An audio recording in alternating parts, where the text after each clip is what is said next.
December 3, 1986. Benin City, Nigeria. A police raid on a seemingly ordinary house would end one of the most embarrassing chapters in Nigerian law enforcement history. Inside, they found a man who had held an entire state hostage for 4 months. His name was Lawrence Namaniagbon Anini, but most Nigerians knew him by another name, the Law. Born around 1960 in Oragho village, Orhianwen local government area, about 100 kilometers from Benin City, Lawrence Anini was the second child and only son of his mother, Madam Akugihia Agudamwe. His father died in 1980, leaving the family in modest circumstances. Like many young Nigerians seeking opportunity, Anini moved to Benin City with dreams of becoming a driver. He learned to drive and started working as a taxi driver.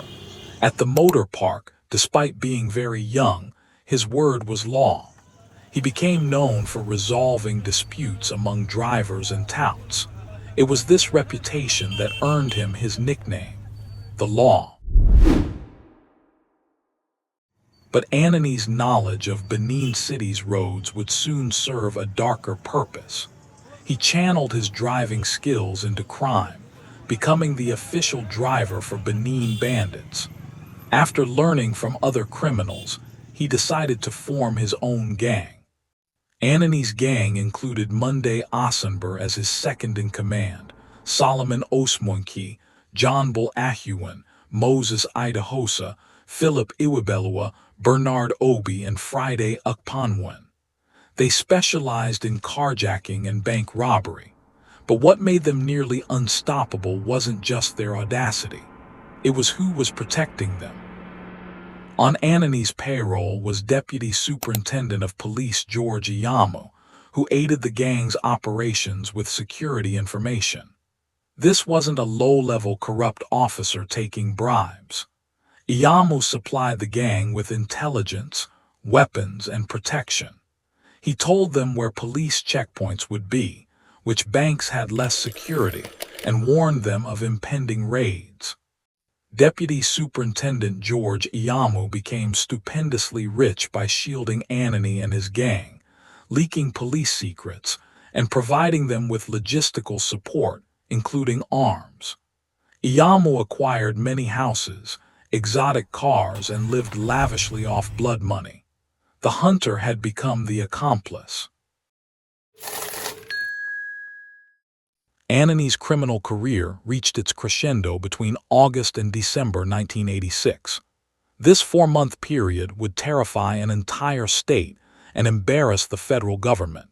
In August 1986, Anini and his gang raided First Bank in Babangida, Edo State. While the money stolen was relatively small, the violence wasn't. People were killed, including police officers. On September 6, 1986, the gang snatched a Peugeot 504 car from Albert Otto, the driver of Assistant Inspector General of Police Christopher Ombin. They killed the driver. 3 months later, his skeleton was found 16 kilometers away along the Benin City highway. A total of 20 people were killed by Anini and his gang, 11 policemen and 9 civilians. The violence was calculated and brutal. On October 21, 1986, after stealing money from the Agber branch of African Continental Bank, Anini drove into a nearby market and tossed part of his loot from his getaway car to passers-by. This action, which he reportedly replicated numerous times, earned him the nickname Robin Hood. But let's be absolutely clear, this was not heroism. Anini and his gang robbed, raped, and kidnapped. They murdered innocent civilians, including a chartered accountant and a newspaper employee. The Robin Hood story was folklore, a myth that emerged from a society's frustration with corrupt institutions, not from Anini's actual character. The myth served a purpose. It revealed how deeply Nigerians had lost faith in their police force. When the system meant to protect you is corrupt, even a violent criminal can become a folk hero in people's desperation. The embarrassment reached the highest levels of government. During a cabinet meeting, General Ibrahim Babangida, visibly exasperated, asked, "Where is Anini?" The remark became infamous, capturing the public's frustration.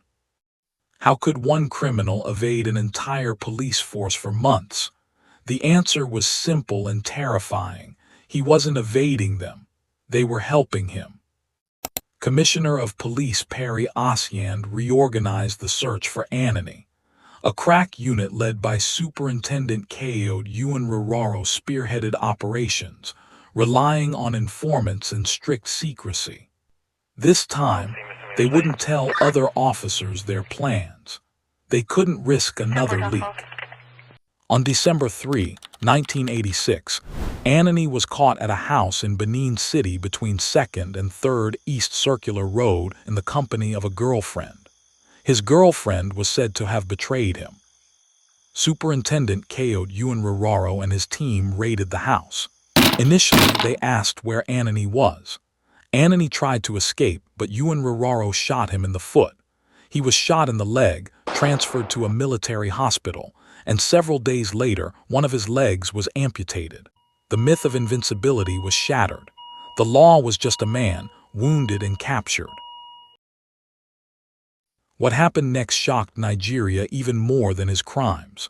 From his hospital bed and later in court, Anini confessed, not just to robberies, but to police corruption at the highest levels.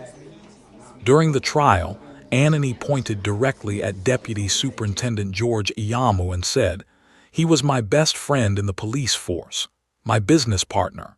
He used to count the bullets for me himself." The system meant to catch criminals had been enabling them.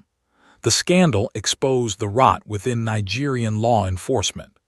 General Ibrahim Babangida demanded a speedy trial. Anini was convicted of most of his charges. Justice James Omoajid presided over the case. On March 29, 1987, Lawrence Anini was executed by firing squad in Benin City, along with his lieutenant Monday Asunber. Deputy Superintendent George Iyamu was also executed. The executions were public and witnessed by thousands. The Anini affair taught Nigeria enduring lessons, that police corruption exposed how, without internal discipline, law enforcement could become enablers of crime.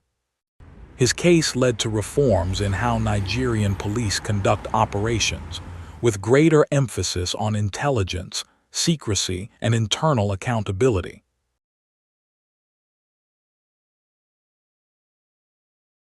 But the deeper lesson remained. When institutions meant to protect citizens become corrupt, the entire society suffers. Lawrence Anini terrorized Bendel State for 4 months. His name became synonymous with fear. But the real terror wasn't one man with a gun. It was the system that protected him.